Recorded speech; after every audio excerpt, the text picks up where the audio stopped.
Alhamdulillah, a'udzu billahi minasy syaithanir rajim. Bismillahirrahmanirrahim. Asyhadu an la ilaha illallah wahdahu la syarikalah wa asyhadu anna Muhammadan 'abduhu wa rasuluh. Allahumma aftah 'alaina futuhal 'arifin al-hikmah وافتح علينا لدن علما رب اشرح لي صدري ويسر لي أمري واحلل عقدة من لساني يفقه قولي ولا حول ولا قوة إلا بالله جزا الله عنا سيدنا محمدا صلى الله عليه وسلم ما هو أهله. Alhamdulillah, jadi kita sambung muka surat 3 muka surat 3. Betul tak? Surat 3 atas tu kot, innallah tu. Alhamdulillah. Sambung muka surat 3 daripada kitab tasawuf, suatu pengenalan asas. Innallaha la yanzuru ila suwarikum wa amwalikum walakin yanzuru ila qulubikum wa a'malikum. Selalulah kita dengar hadis Nabi sallallahu alaihi wasallam yang kita dah baca ni, kerana hadis ni adalah rawahu Muslim, riwayat Muslim. Yakni apa Nabi sallallahu alaihi wasallam sebut kepada kita ni, sesungguhnya Allah tidak melihat akan rupa kamu dan harta kamu, tetapi Allah melihat akan hati dan amalan kamu. Kerana manusia ni dia dua benda dia suka. Satu, jaga muka. Dua, jaga harta. Tu nak faham begitu kan. Manusia ni dia habis banyak duit pun tak apa, asal muka dia elok. Pasal muka ni, kalau elok muka, seluruh badan diterima oleh manusia. Seluruh badan ni orang tak tanya, dia orang tengok muka. Ni korang baik ni, tengok muka pun tahu dah, dia kata. Jadi muka tu penting. Tak ada orang kata tengok tangan tahu dah baik ni. Orang tak cakap macam tu. Dia tak cerita. Dia mesti kait dengan muka juga.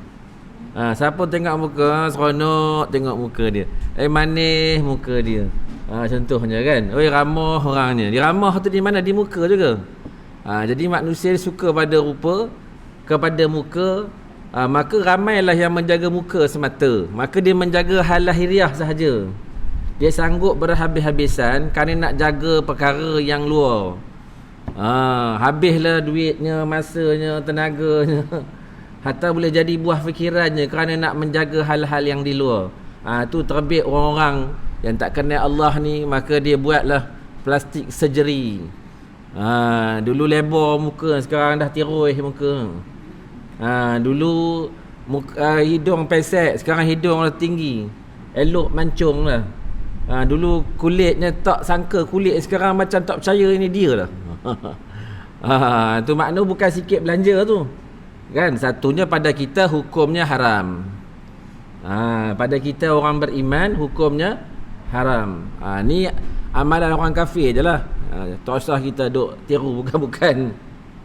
Yang Allah bagi ni dah elok dah kan. Allah tahulah pasal dia yang cipta kita. Kenapa muka kita begini, kenapa hidung kita begini, kenapa telinga kita begini. Dia tahulah sebab dia yang jadikan kita. Dah elok sesuai dah. Apa kita ni tak puas hati. Tapi nak cerita tadi apa? Tengok manusia ni, dia habiskan duit banyak tak apa, kerana nak jaga muka ni. Kemudian yang keduanya, Allah tak memandang harta kamu. Sebab kebanyakan manusia dengan harta ni lah, maka dia rasa dia bagus, dia lah yang hebat, orang lain tak hebat. Dia sombong dengan harta dia, dengan kedudukannya. Maka dipandang rendah lah kepada orang yang tak ada harta. Kalau dia ada harta pula, dia tak jadi bank kepada masyarakat kan. Malah dia ni menambah-nambah, menumpuk-numpukkan lagi hartanya. Orang miskin semakin miskin, orang kaya bertambah kaya. Ni manusia duk jaga dua benda ni. Sanggup bermati-matian, sanggup buat apa saja kerana nakkan harta tadi. Jangan berkurang hartanya, biar bertambah, dia kata. Begitu keadaannya kan. Jadi benda perkara ni tengok Allah ingat kita. Manusia tak habis-habis ni sampai masuk kubur lah. Alhaakumut takasur hatta zurtumul maqabir. Tu kita selalu duk baca ayat ni. Kan kita dah faham dah sepatutnya kan, manusia inilah yang dia megah-megah sangat, inilah yang dia nak kejar, inilah yang dia nak sangat. Sehingga Allah pujuk kita pula, kalla saufa ta'lamun thumma kalla saufa ta'lamun. Allah pujuk tu janganlah buat begitu kan. Dia ulang lagi janganlah kita begitu. Allah ulang lagi tu sebab bila mana manusia ni hanya mementingkan perkara-perkara rupa harta ni, tak ke mana. Lebih-lebih lagi bila dia tak kenal Allah Subhanahu wa taala, dia hanya duk bangunkan yang tu, dia kejar yang tu, dia tak jadi akhirat pun. Tak jadi akhirat. Bila tak jadi akhirat, rugi dia dunia akhirat. Dunia melepeh, akhirat terlepeh.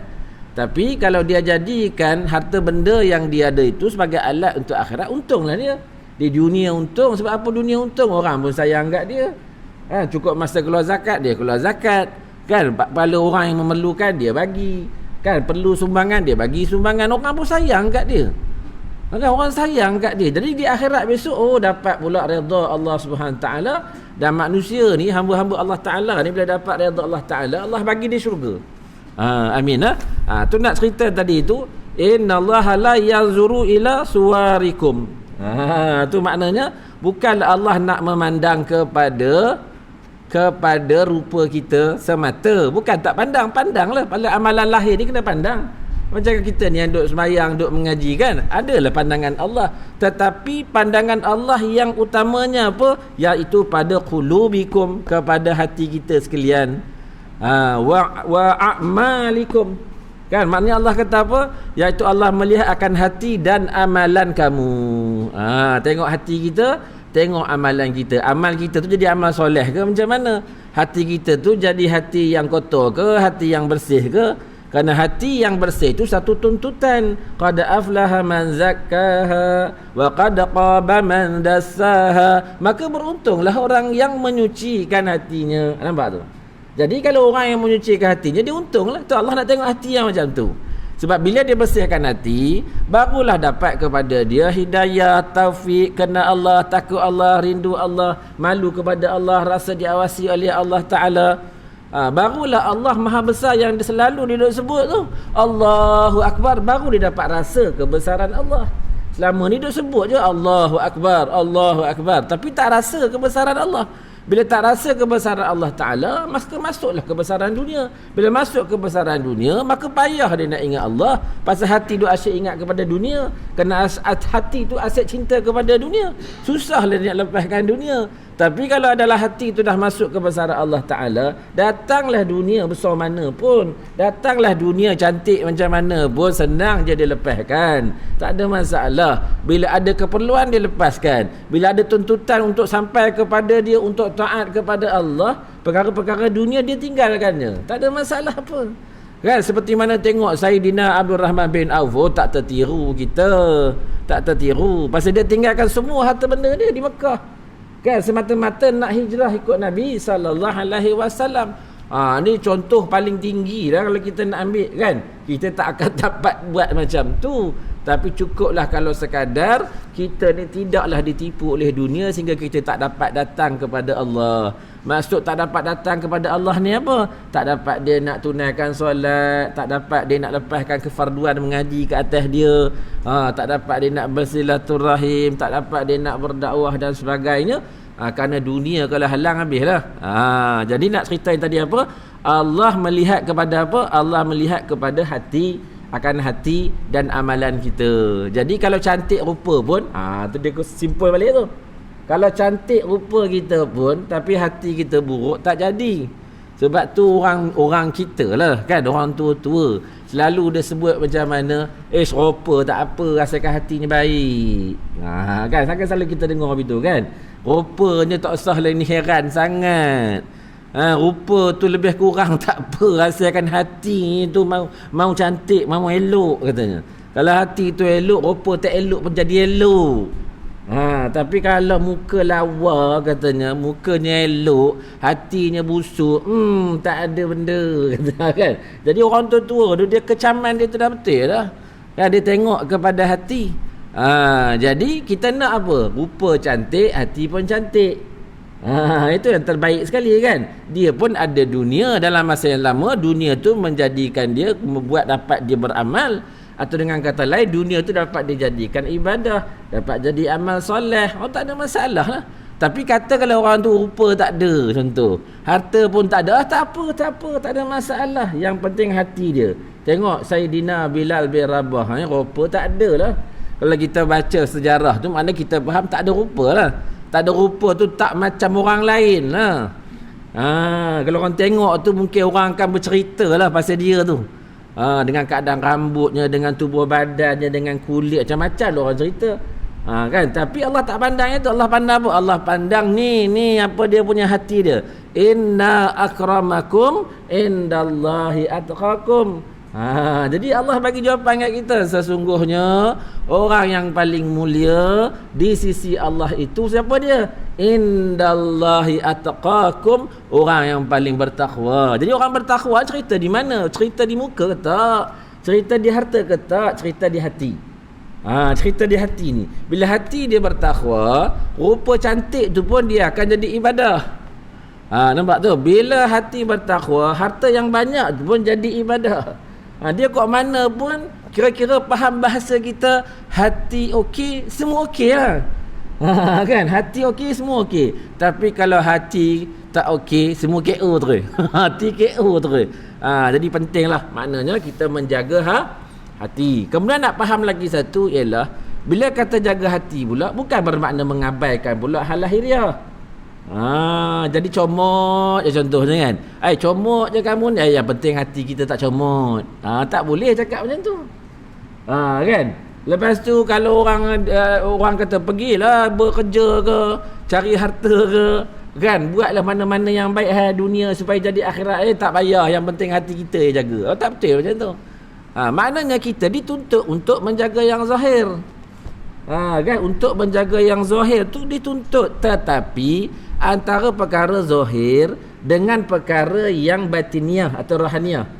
Kau nak ambil cerita kita ni, antara rupa kita yang jasmani dengan hati yang di dalam ni, dua-dua penting, tetapi yang terlebih penting, yang lebih perlu dijaga, nampak? Lebih perlu dijaga, bukan tak jaga luar jaga, dalam jaga, tetapi yang terlebih perlu dijaga, yang perlu diberi keutamaan, hati kita.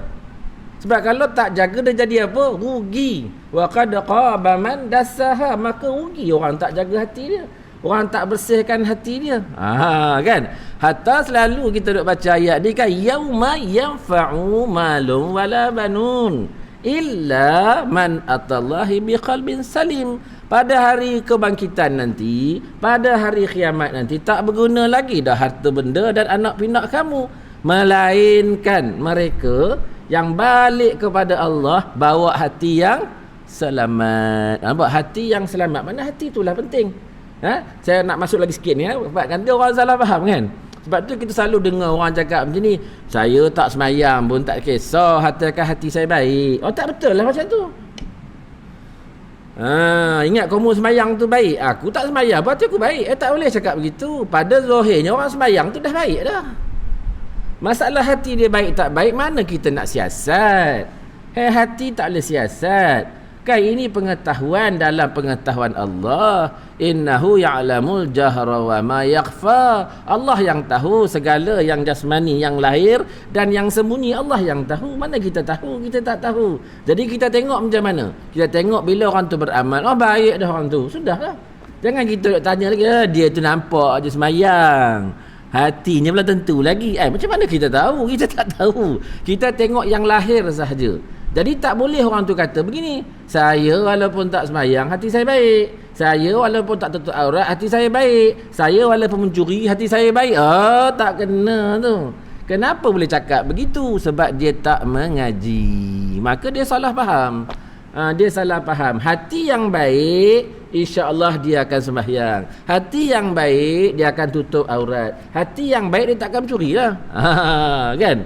Begitu dah. Allahu Akbar. Alhamdulillah. Wala haula wala quwata illa billahil aliyyil azim. Kenapa penting sangat nak jaga hati? Sebab kalau kita tak jaga hati, kita tak dapat rasa bertuhan. Kita ada Tuhan tapi tak rasa bertuhan. Macam mana nak faham tu? Kita ada Allah tu Tuhan kita. Innallahu wa rabbi wa rabbikum fa'budu hadza siratun mustaqim. Sesungguhnya Allah dialah Tuhan aku dan Tuhan kamu sekalian, maka sembahlah dia. Inilah jalan yang lurus. So, kita mengaku Allah kita Tuhan, Allah tu Tuhan kita. Tapi bila kita ada masalah macam tak nampak Tuhan. Kita jadi teraba-raba mencari jalan keluar, sedangkan Allah dah tunjuk jalannya. Allah dah bagi jalannya begini-begini. Kalau masalahnya begini jalan keluarnya. Kadang-kadang kita pun tak boleh nak fikir macam mana nak keluar ni kan. Allah bagi jalan yang kita tak sangka-sangka. Wa may yattaqillaha yaj'al lahu makhraja wa yarzuquhu min haitsu la yahtasib. Nampak? Ni bab hati ni sebenarnya. Bila Allah kata barang siapa bertakwa, takwa ni berhati ya. Takwa ni berhati. Sebab tu Allah kata barang siapa bertakwa, Allah keluar dia daripada segala masalah. Malah Allah bagi dia lebih lagi, wa yarzuquhu min haitsu la yahtasib. Allah bagi pula kepada dia rezeki dari sumber yang dia tak sangka-sangka pun. Banyak je berlakulah hidup kita sebab mungkin kita kurang berfikir kan. Kadang-kadang kita tak sangka nak makan sesuatu, tapi Allah bagi kita. Kita tak cari, kita tak beli, kita tak masak pun, kita tak fikir pun, tiba-tiba je ada orang datang hantar kat kita benda yang kita tak fikir ni. Assalamualaikum. Dia hantar apa? Cucur cempedak. Tak fikir langsung cempedak tu. Kan? Tak fikir, lagilah tak beli, tak fikir, tak beli, tak ada terlintas dalam keinginan pun kan. Tapi bila Allah kata kamu atas kehendak aku sekian-sekian waktu, sekian-sekian hari, sekian-sekian masa aku makan ni, sampai. Kalau kita fikir-fikir balik, Allahu Akbar, banyak je sebenarnya. Cuma kita ni malas nak guna kita punya pemikiran ni kan. Kalau kita fikir, tengok kebesaran Allah Ta'ala, sebenarnya dapat mendekatkan kita kepada Allah. Taqarrub ilallah. Jadi nak ceritanya apa tadi? Bila kita ni ada Allah, tapi bila ada masalah tak tahu jalan keluar. Sebab Allah tak ada jalan, sedangkan Allah dah bagi jalan. Allah dah bagi jalan dah. Kemudian kalau Allah bagi kita nikmat pun kan, kita tahu Allah bagi, tapi tak nampak sikap kita tu macam kita ada Allah. Sebab tu banyak orang dia dapat nikmat, dia makan seorang, dia tak reti nak ingat orang lain lah.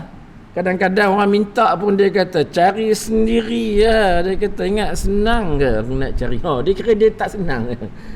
Dulu aku lagi teruk dari kamu. Usah cerita teruk kita. Itu habuan kita. Bila kita dah ada lebih, bila kita rasa ni Allah yang bagi, inilah maknanya rasa bertuhan. Bila kita dapat rezeki lebih, rasa bertuhan tu maksudnya apa? Kita rasa bahawa Allah yang bagi rezeki tu kat kita. Jadi bila kita rasa begitu, selain daripada kita bersyukur dengan lisan, dengan kita kata Alhamdulillah, itu lisan. Pada perbuatannya maka kita agihkan.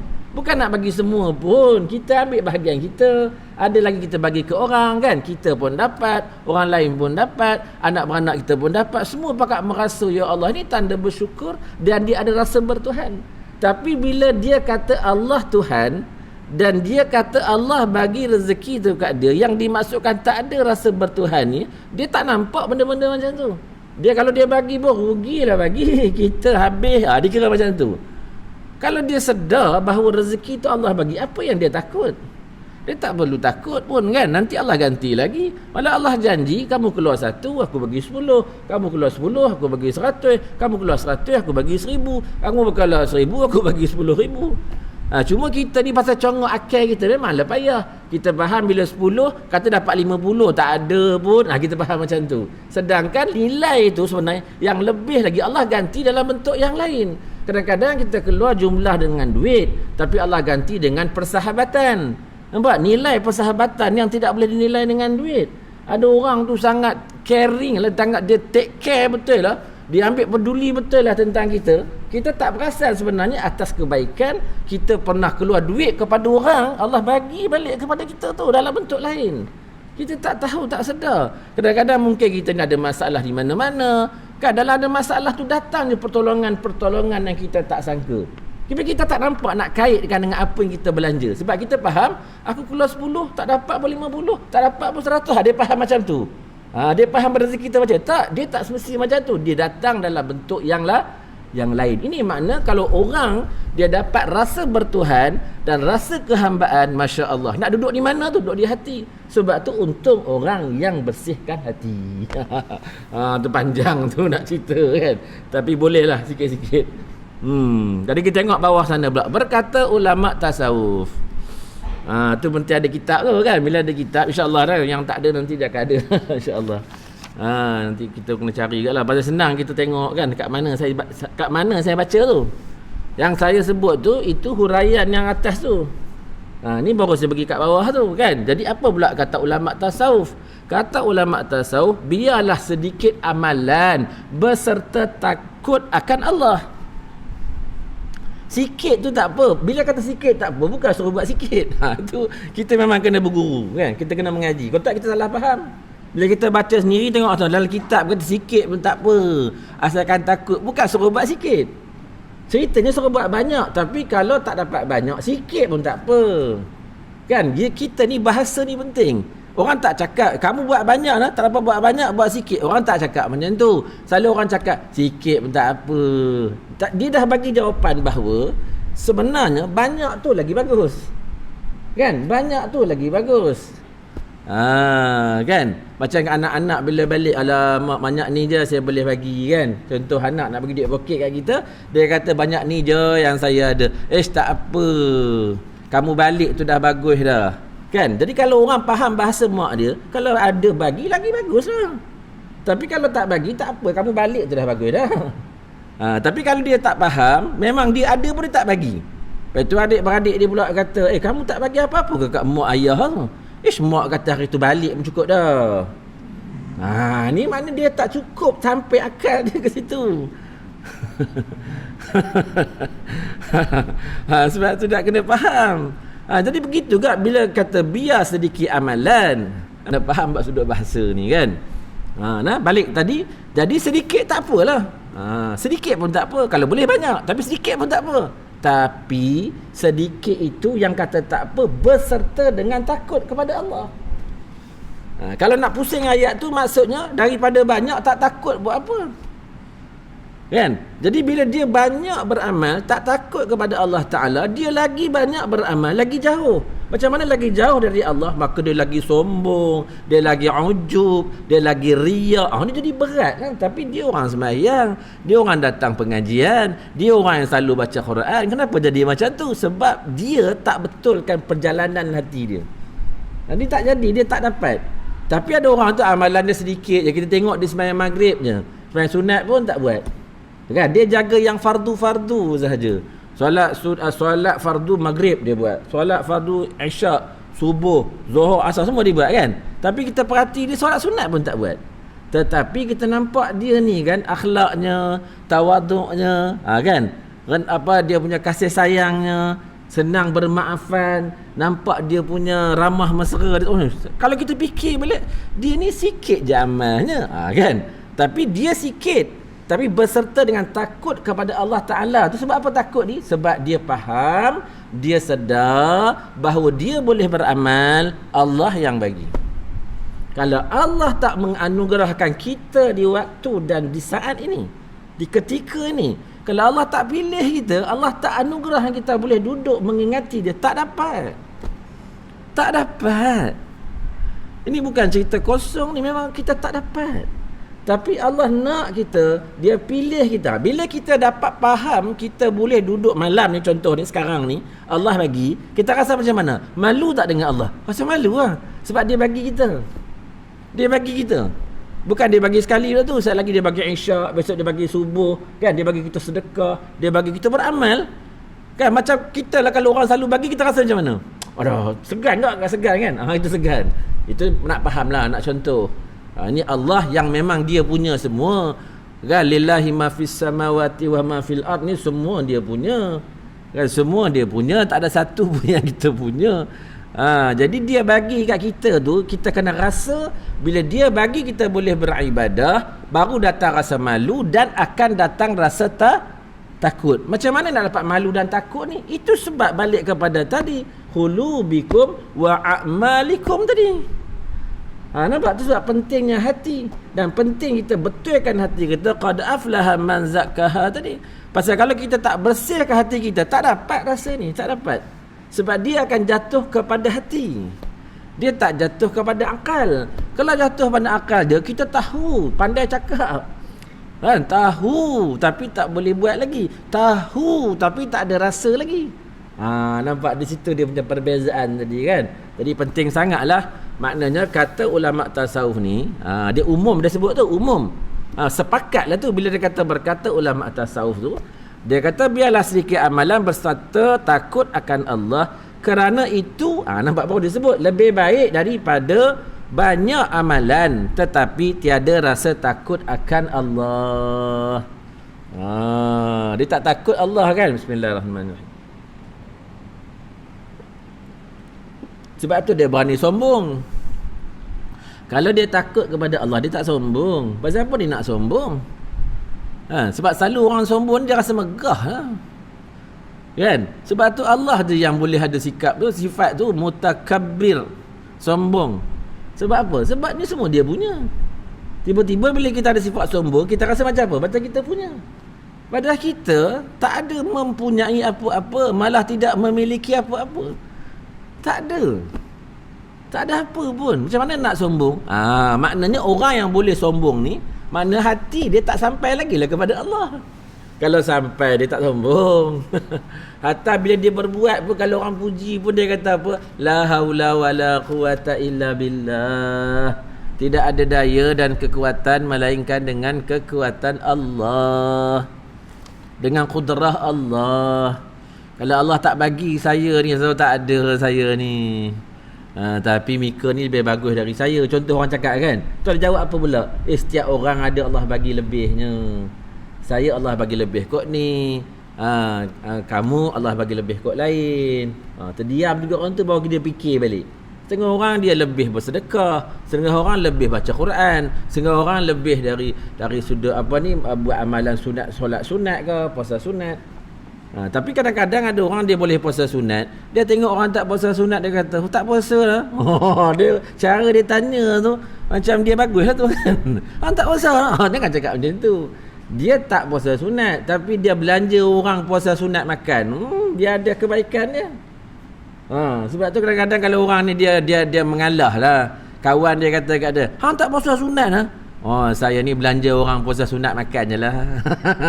Tu orang bijak cakap tu. Dia tak mau bergaduh. Kan? Maksudnya dia ada amalan dia. Memanglah kalau boleh kita nak buat semua, kan? Tapi bila kita boleh buat, orang lain tak boleh buat, kita belajar dalam diri kita ni, dia tak boleh buat macam aku, tapi dia ada kelebihan-kelebihan lain yang Allah beri kepada dia. Kan? Allah beri kepada kita ni mengikut tahap hati masing-masing sebenarnya. Sebenar-benarnya.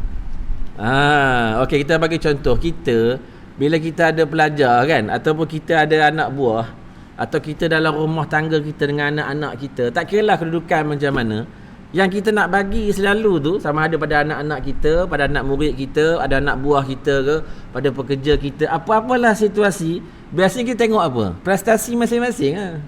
Kan? Kita akan bagi sama sebenarnya kan? Tak akan bagi sama. Kan? Takkan kita nak bagi semua sama, sedangkan dia ni rajin, kita bagi lebih selalunya. Cuma kita tak announce kan, takut orang terasa hati kan? Tapi kita mungkin bagi lebih. Macam mana mungkin kita bagi lebih. Kenapa berlaku itu? Sebab kita menilai, maknanya dia ada kelebihan-kelebihan. Kita tahu lah. Pasal dia orang tu bawah kita. Ini Allah yang jadikan kita. Dia maha mengetahui tentang kita. Sebab dia jadikan kita, dia hidupkan kita, dia sediakan semua keperluan hidup kita. Dia yang matikan kita nanti.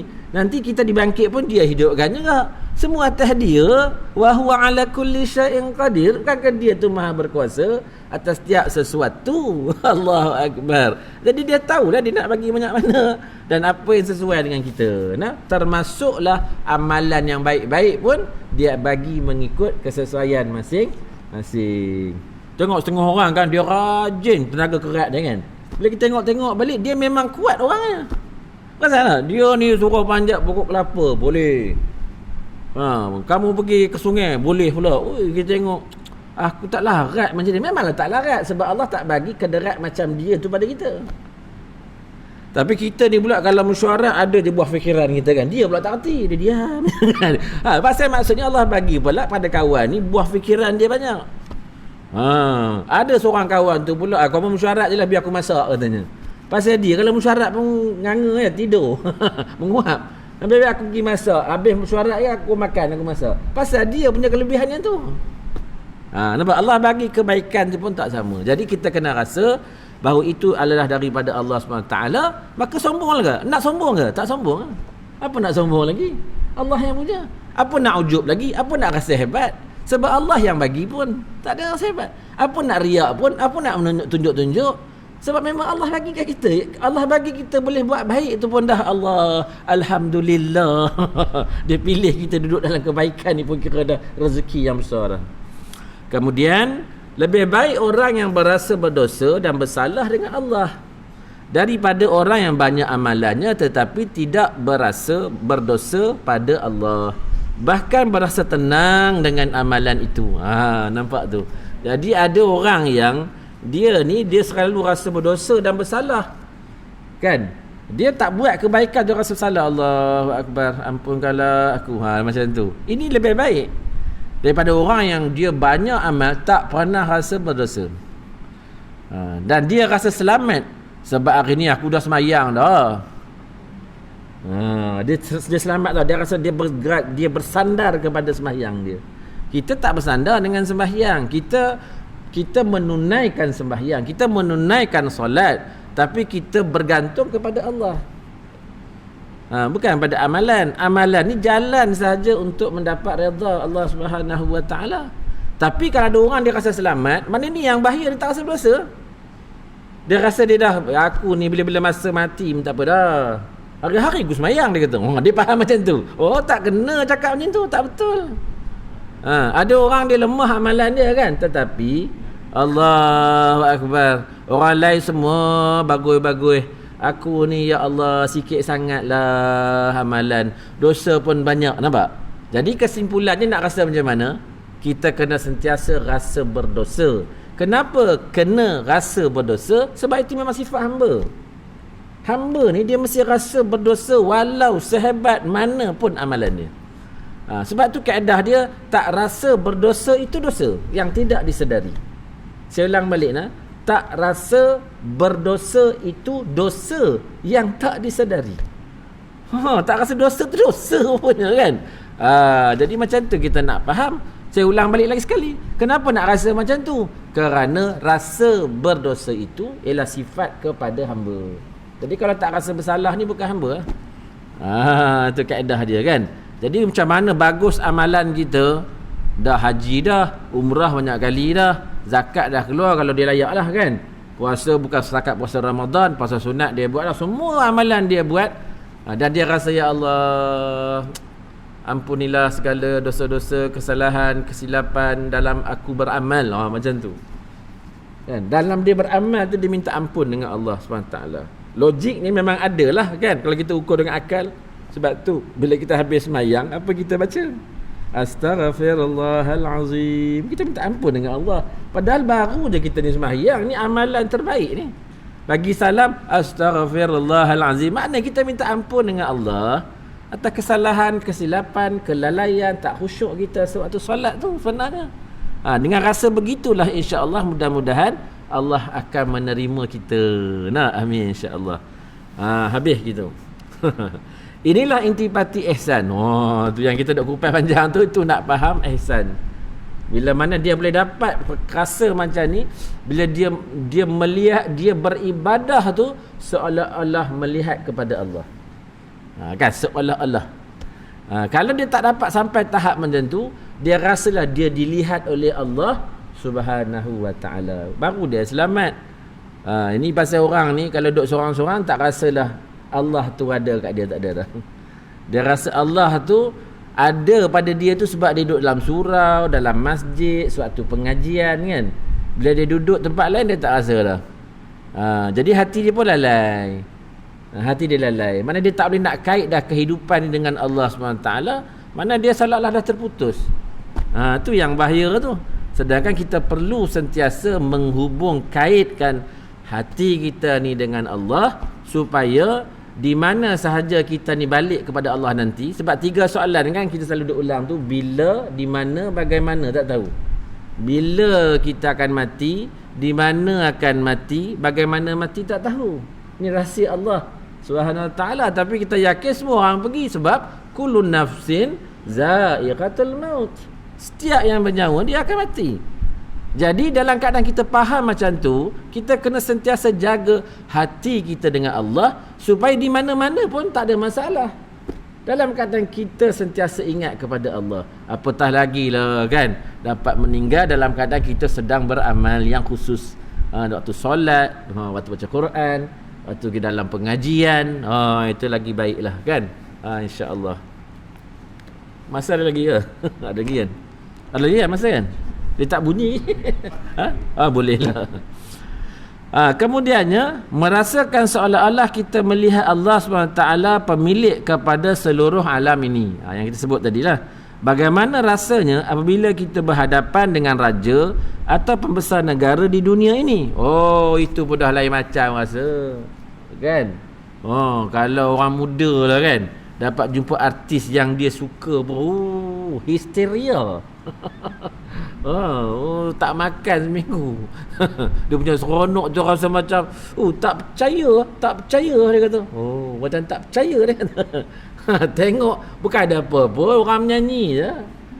Itu kalau dengan orang muda kan. Kalau orang-orang biasa-biasa macam kita semua ni, boleh jadi jumpa dengan pemimpin yang kita kagum kan.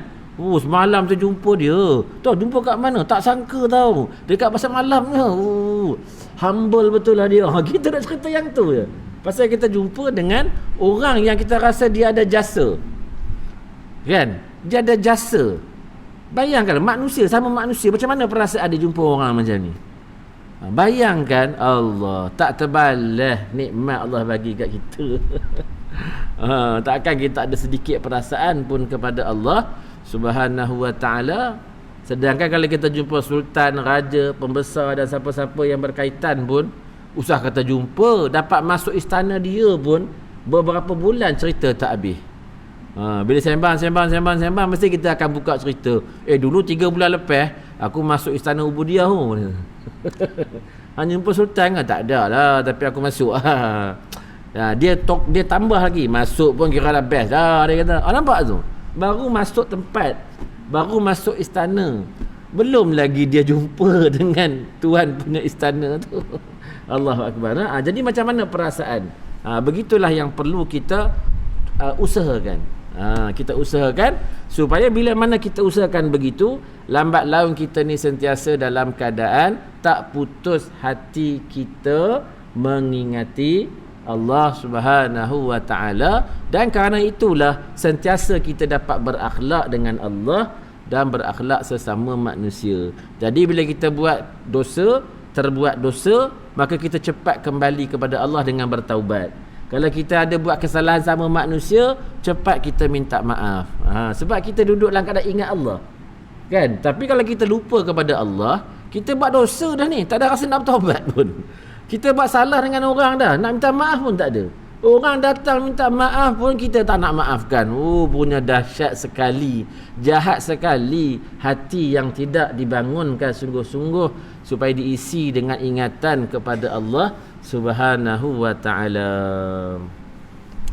Jadi tentunya kita akan berasa gerun akan kehebatannya dan sentiasa beradab apabila berdepan dengannya. Jika begitu keadaannya, bagaimana pula sewaktu kita berdepan dengan zat yang memiliki diri kita dan sekalian alam ini? Tentunya lebih patut kita berasa gerun, gemetar serta beradab dengannya. Tetapi dalam pengalaman kita, adakah kita sentiasa beradab dan berasa gerun apabila berdepan dengannya? Maksudnya bila kita ni datang kepada solat sebagai contoh kan, ada tak kita bawa perasaan yang begitu?